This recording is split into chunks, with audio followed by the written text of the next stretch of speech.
Lepo pozdravljeni nazaj. Tokrat bomo naredili letni proračun. V prejšnjem videu o mesečnem proračunu smo naredili plan za naš denar, zapisali vse prihodke in izdatke za januar in koliko bomo dali na stran, torej privarčevali. Zdaj naš proračun izgleda takole.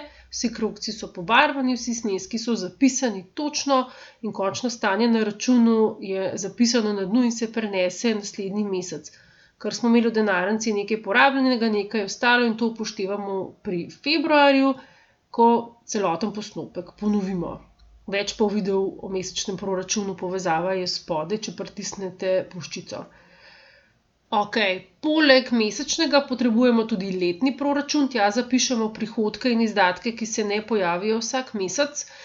Lahko uporabljate za to mesečni koledar iz rokovnika ali pa pripišete mesece po svojih željah, kakor vas veseli. V vsakem mesecu pripišete dohodek in izdatek, nato pa ga upoštevate pri planiranju mesečnega proračuna. Za vsak mesec posebej.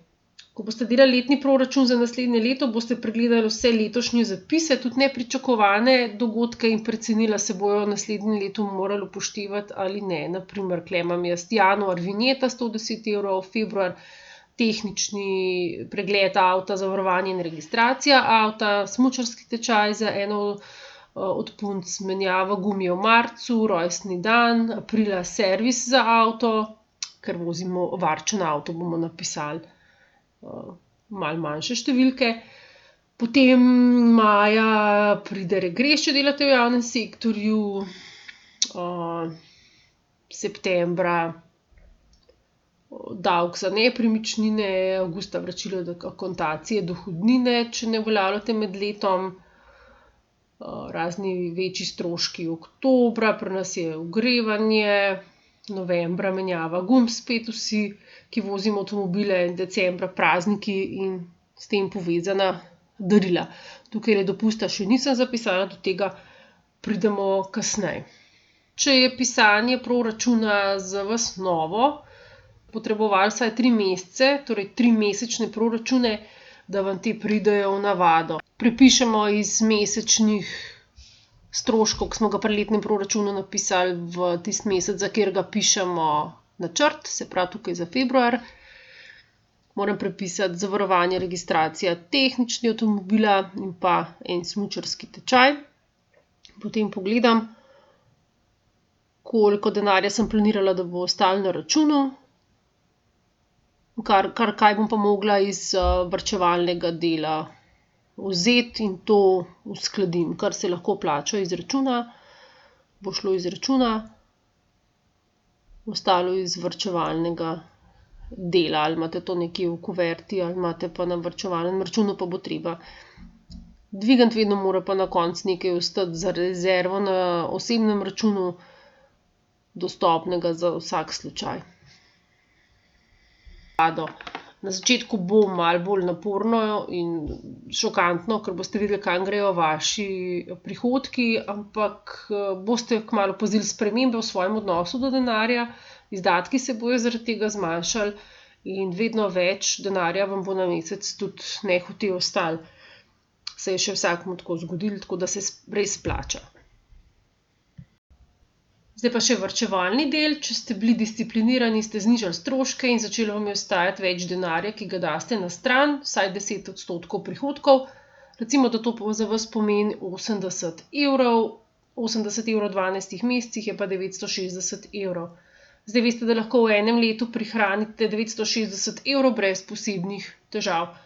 Maja ali pa junija dobite regres za letni dopust, če ste zaposleni v javnem sektorju in spadate v ta razred, ki dobi 886,63 €. Zdaj imate 1846,64 €.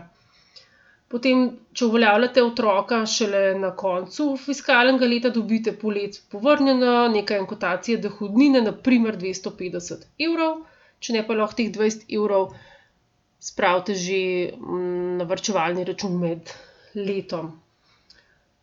V obeh primerih imate 2096,63 €. To boste morali prihraniti za planirane in neplanirane letne stroške. Na primer ogrevanje za zimo, letni dopust, zavarovanje, registracija avta, kakor smo prej videli. Vse se da seveda plačati na obroke s položnicami, ampak račun izgleda drugače, izid je pa enak. 1000 evrov bi morali imeti prihranjenih za izredne stroške, nepredvidljive stroške, 1000 evrov za vsak slučaj. Takole pride, da so letni stroški 1660, kar pomeni, da mi zmanjka 563,73 evra, torej moram vsak mesec dati na stran še vsaj 47 evrov ali pa zmanjšati enega od mesečnih stroškov. Mogoče račun za TV, mobitel, ukiniti kakšno nepotrebno naročnino. Ali pa dati manj za darila. Potem, ker nismo še vračunali dopusta, 500 evrov vzamemo stran za dopust, recimo, da ga plačava 2, kasneje bomo še nekaj denarja noter morali dodati, ampak zaenkrat 500 evrov ostane v skladu za nujne primere, 500 ga gre pa v dopust. Torej 500 evrov zapišemo še k stroškom za letni dopust. 120 evrov mesečno smo dvignili varčevanje mesečno, znižali smo stroške in prišteli zraven dopust. Letni stroški bodo torej 2080, prihranki bojo 2576,63, približno 500 evrov bo ostalo za nujne primere. Če smo vse znižali na minimum, ničemur pa se nočemo odpovedati, si bomo morali torej poiskati dodaten zaslužek, dodatne vire prihodka ali pa še kakšne stvari malo prilagoditi in znižati, o tem pa več kdaj drugič. 1000 evrov bi morali imeti prihranjenih za izredne stroške, nepredvidljive stvari, če se pokvari avto, če morate nujno na pot, izgubite službo in da čas, ko iščete novo. Teh 1000 evrov se naj ne bi dotikali, razen če res nujno. Ampak če smo šele začeli varčevati, drugače ne bo šlo. Jih bomo pa čim prej nadomestili in se jih ne bomo več dotikali. Letni načrt za 2020 imamo in ga bomo upoštevali pri vsakem naslednjem mesečnem načrtu. Upam, da vam je video v pomoč, mogoče celo navdih za spremembo vaših financ. Če pa želite biti obveščeni o novih videih, se lahko desno spodaj brezplačno naročite na obvestila ali pa všečkate ta video. Se vidimo, čau!